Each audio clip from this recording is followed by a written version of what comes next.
Bon, tôi sẽ xá này bông bồn này nhé cắt một nhiều cái bông bồn đầm mòn tắc lấy cho bông bồn này tầm niệp cái bông riệp á này về cái hà về cái bông riệp bông bồn tắc lấy hay ní cứ chia về nung đại cái cọp màu tại dùng chảo là mới ta khinh cái bột phải nó bông bồn ní đâm nọt bay ní xá đó bông bồn đấy pu pu quạt màu rọc chongใน sạc tray đấy bông bồn này nhìn ta lục tắc cái bông bồn này lục tắc tắc hay cái này ní vì muốn perang á nè khang perang châm chúc chúc ray ta lấy perang đặt con tra hái cứ ở bàn này châm tê lấy bộ perang còn từ sọc từ tê còn về nhảy hay bông bông mình nè từ sự phép ăn thế này tắc lệch khăn mau vúa bông bông này khăn mau về sray vúa bồn đập ná bông hay mưa mới mò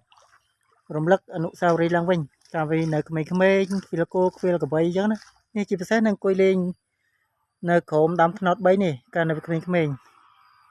bay cái đập bal bay tập bay vô màu bọc bal mà thế thì mà cho nâng cái lại đám nốt bay nâng cái này mình không mình ai tập hiệp ní sạch mình thấy một bồn cái nhé bồn hay bông bồn complex và bông bồn sờ lán cho chất videoแบบนี้tập hiệpสะอาดបងប្អូន complex ជួយចុច subscribe និងបើកសញ្ញាកណ្ដឹងម្នាក់មួយផងដើម្បីទទួលបាននៅវីដេអូថ្មីពីខ្ញុំបាទបន្តទៀតខ្ញុំបាទនឹងខិតខំផ្ដិតយករូបភាពទេសភាពស្អាតដើម្បីចែកជូនឲ្យបងប្អូនពុកម៉ែទាំងអស់គ្នាបានទស្សនាឲ្យត្រជាក់ចិត្តឲ្យប្លែកអារម្មណ៍ប្លែកភ្នែកខ្ញុំអត់សូវស្រួលខ្លួនដែរបងប្អូនសូមអភ័យទោសនិយាយតែជាប់មាត់ទៅចាណាសូវស្រួលខ្លួនដាស់សាយហើយមើលទេសភាពជាមួយនេះស្អាតមែនទេបងប្អូនហើយនោះផ្ទះអ្នកស្រុកអ្នកភូមិលេចអស់ហើយណាបងប្អូនដែលគាត់មានទីអំណៅចិត្តកាត់មាត់ញោកមាត់ទឹកទៅពេលដល់ខែទឹកឡើងអញ្ចឹងគឺឡើងដល់ឡើងលេចអញ្ចឹងបងប្អូនបានទេពូបានអត់មកចងហ៎អូទេសភាពស្អាតមែនទេបងប្អូនដាំថ្នោត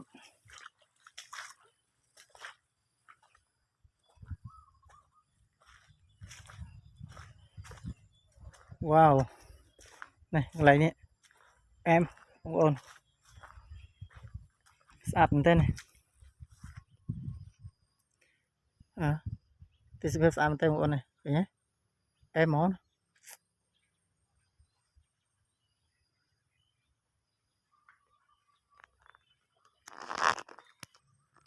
វ៉ាវបងប្អូនហើយស្អាតហើយទេសភាពស្អាតមែនទេបងប្អូនហើយមើលផ្កាតបែកព្រៃបងប្អូនស្អាតណាស់ហើយនោះដងតុងវត្តបងប្អូននេះទស្សនភាពនេះគឺខ្ញុំផ្ដិតយកនៅក្រោយវត្តបងប្អូននេះស្អាតណាស់ផ្កាព្រៃបងប្អូននេះស្អាតមែនតើបងប្អូនស្រស់ស្អាតមែនតើណាកាលនៅពីក្មេងៗយកទៅធ្វើបោធ្វើអីពាក់អើយសប្បាយមែនតើឥឡូវមករំលឹកអនុស្សាវរីយ៍ចាស់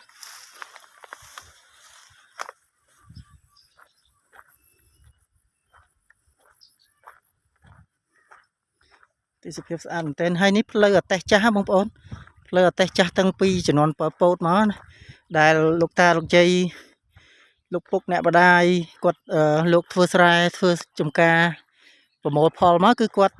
ដឹកដាក់តាមរទេះគោគឺយកទៅតាមផ្លូវនេះដើម្បីយកទៅចូលទៅក្នុងភូមិយកទៅលក់អីចឹងបងប្អូននេះបាទ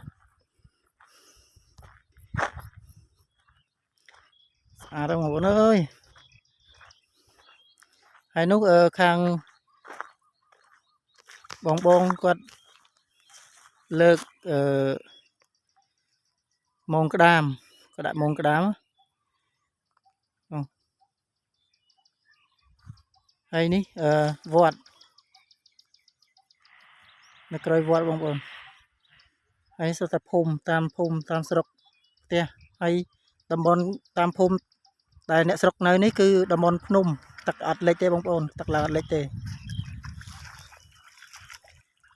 ហើយអញ្ចឹងវីដេអូនេះគឺខ្ញុំបាទសូមបញ្ចប់ត្រឹមនេះបាទអរគុណបងប្អូនជំរាបលាបាយបាយ